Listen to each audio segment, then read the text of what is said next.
Good morning, everyone. Give me a high five, buddy. Here with Officer Justice. He's our K-9 officer, special officer. Very cool. He's always here cheering everybody up. He works just as hard as the rest of us, and hopefully he'll get out there and be able to see you guys soon.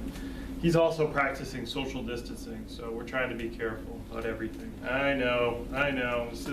It's tough, but good thing you're not a heavy breather. And most dogs can't catch it anyway. I think you're safe. All right, today we're going to read, and I'm Officer Partham. Today we're going to read Gaston. It's the words are written by Kelly DiPuccio, and the pictures by Christian Robinson. Again, wanted to shout out a big thank you to the Lebanon Public Libraries for supporting us and providing us with these books and materials. All right, there's the cover. All right, here we go, Gaston. Let's see what this book's about. It's a lot of fun reading these books. All right.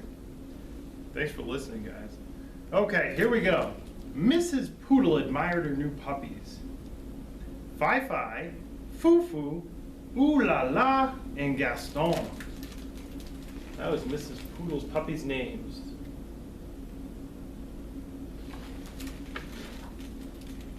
Would you like to see them again?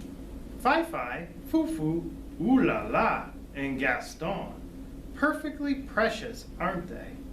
Mrs. Poodle thought so too. The puppies grew as puppies do. 3 were no bigger than teacups. The 4th, however, continued to grow and grow until he was the size of a teapot.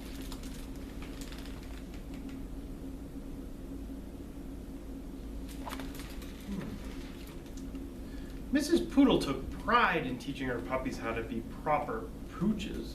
They were taught to sip, never slobber. You a slobberer, Justice? No? All right, just checking. Keep our kitchen clean. Good!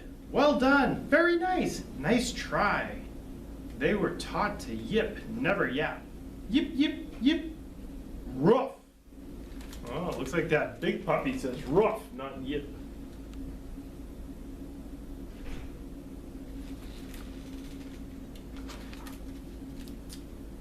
And they were taught to walk with grace, never race.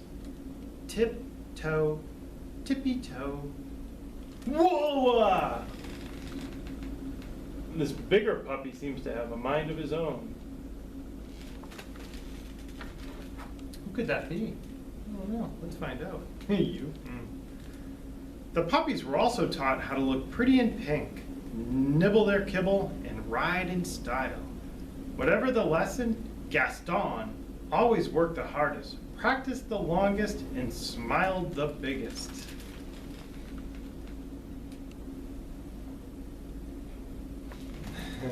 You have a big smile, I know. Mrs. Poodle was very pleased with all her puppies.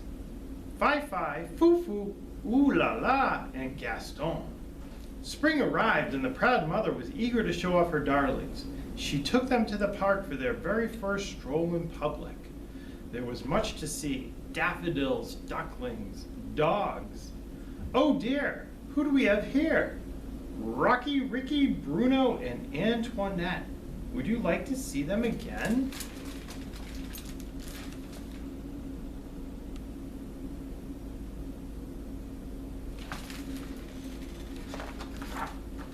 Rocky, Ricky, Bruno, and Antoinette.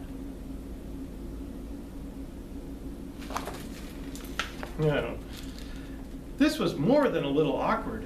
The mother sized up the pups sized up one another. It seems there's been a terrible mistake, Mrs. Bulldog said, breaking the silence. Oui, oui, Mrs. Poodle agreed sadly. Whatever shall we do? Mrs. Bulldog could not come up with an answer. I guess we'll let them decide, she replied at last. It looks like the mistake might have something to do with the size of the dogs. Gaston and Antoinette were young, but even they could see that there had been a mix-up. The 2 puppies began to circle around and around the group. Gaston walked with grace. Antoinette raced. Gaston yipped. Antoinette yapped.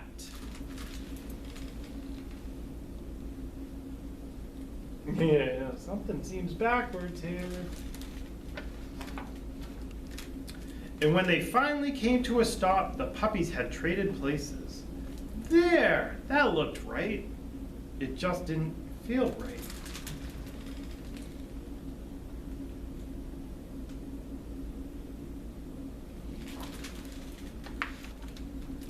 That evening, Antoinette tried to fit in with her new sisters, but she did not like anything proper or precious or pink.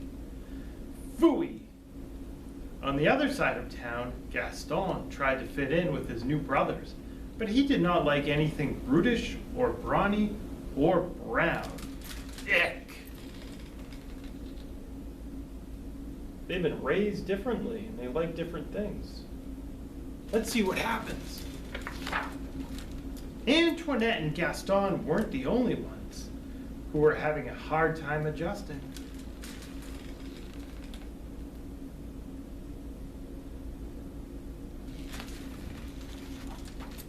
The next morning, Mrs. Poodle forgot all about being proper and raced back to the park. Mrs. Bulldog was already there waiting with her burly brood. It seems we've made a terrible mistake, she nearly shouted. Wee wee, Mrs. Poodle agreed happily.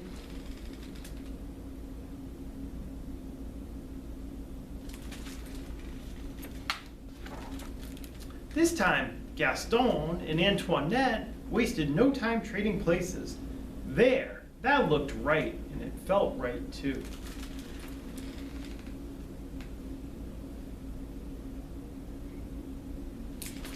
Let's hope everything works out well. From that day forward, the families met in the park every afternoon to play. Rocky, Ricky, Bruno, and Antoinette taught the poodle puppies a thing or two about being tough. Likewise, Fi-Fi, Foo-Foo, Ooh La La, and Gaston taught the bulldog puppies a thing or two about being tender. That's called sharing your experiences and how you were raised and what you think is important. Oh, you're gonna teach me how to dig a hole? All right, that works. And I'll teach you how to behave. Ho, ho, ho. Yeah, I'm just kidding. You're a good dog. And many years later, when Gaston and Antoinette fell in love and had puppies of their own, they taught them to be whatever they wanted to be. Wow. They just wanted them to be happy. That's all any of us want. That's why we're all different. And that's the end. And there's the back of the book. Looks like everybody's happy there. All right, guys. So yeah, the moral of that story sounds like you should be who you are, hopefully be happy, behave, and share who you are with others. Yeah? All right. So guys, thanks again for joining us. It's been fun. We'll have more for you in the future, and have a great day.